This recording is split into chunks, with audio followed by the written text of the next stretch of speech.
Welcome to Kitchen Magic with Brandy. So today we are going to be making barbacoa. So the easiest way to do it is before you go to work. Barbacoa is actually made with beef cheek meat. And you take it, you cube it up, you throw it into your pressure cooker with some onion and some seasoning. You let it pressure cook for about 45 minutes and then you just leave it and let it sit there on low while you're at work. And when we come home this afternoon, we're going to have a beautiful barbacoa that all we have to do is throw together some sides and we will be ready to feed the family. First thing we need to do is cube up our meat.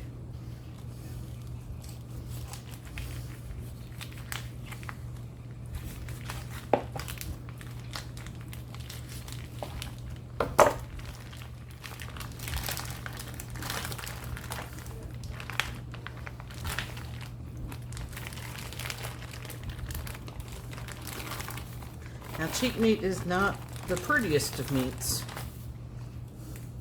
I've ever worked with, but it does come out very, very tasty.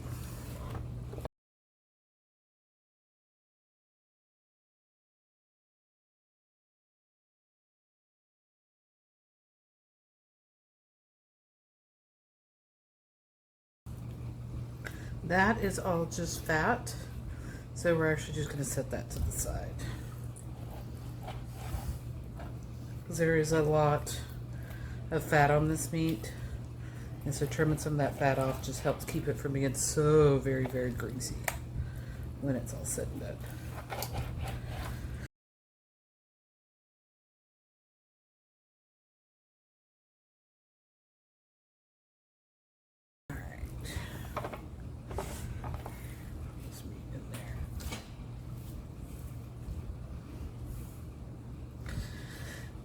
Now we want to take care of our onion.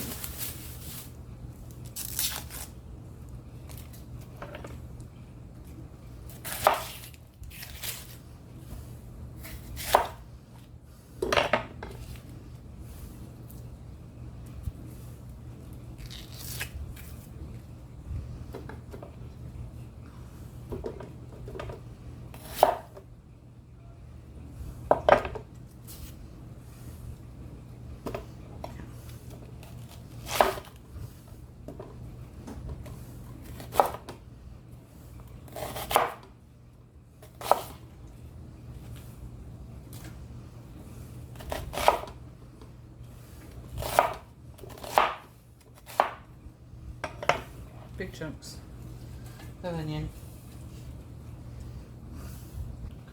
Okay, we have our onions, we have our barbacoa. Now I'm going to take our beef cheek. Now I'm going to take our barbacoa seasoning. I'm pretty generous in there. As you can see, I am cooking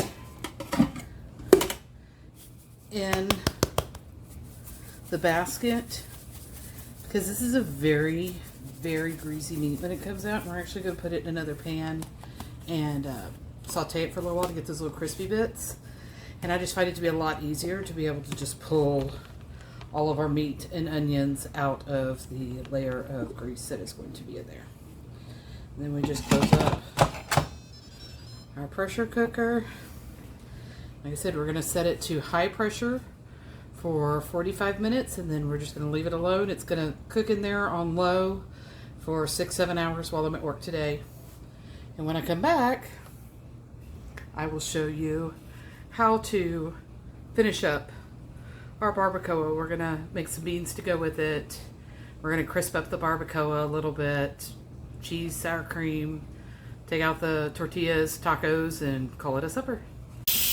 Alright, just got home from work and I have my pressure releasing, so we will see how our barbacoa looks in just a minute.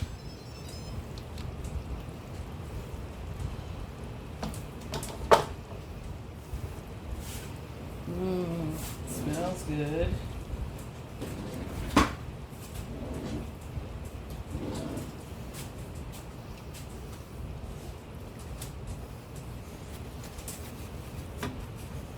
I was telling you it always has a lot of grease.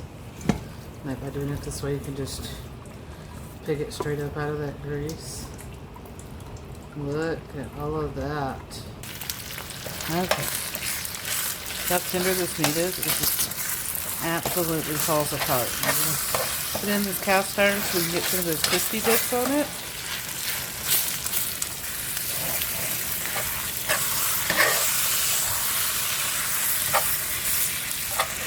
And then we are going to turn it into beautiful tacos. See those crispy bits we're starting to get? That's the good stuff right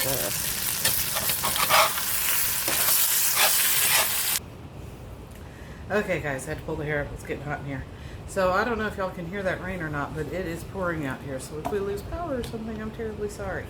So the other day I did and how to make Instapot pinto beans. Well, now we're going to take our leftover pinto beans and we're actually going to turn them into refried beans. I have some bacon here, some thick cut bacon that I've just cubed up a little bit. We're going to take that and our beans and a little bit of garlic salt, and we're going to put it into our food processor, and then we are going to cook it up in our pan. And that's how we turn our pinto beans into refried beans. Okay, so we have our Instapot blender here. Just go ahead and add in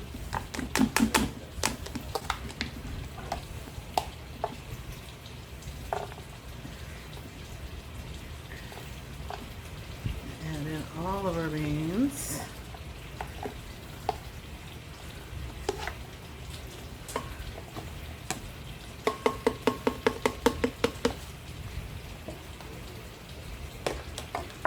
Our beans, and then we're going to add a little bit of our garlic salt.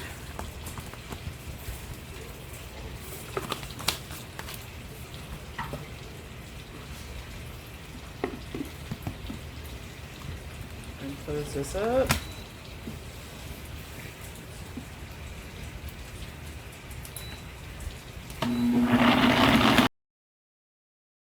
Okay, so I think we've got it all blended up.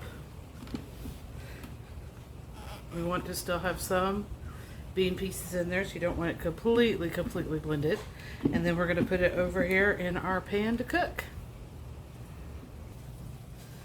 Alright, so we're just going to put our beans in here. We have the skillet nice and preheated.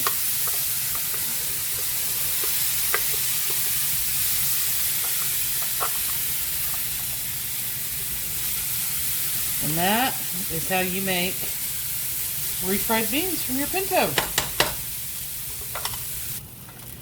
Alright. And here we have a beautiful barbacoa with those nice little crispies on it. See, look at how pretty that is. So we are ready to make our tacos. We just garnish them. We put a little bit of cilantro and diced up onion on the side, our refried beans, and we call it supper.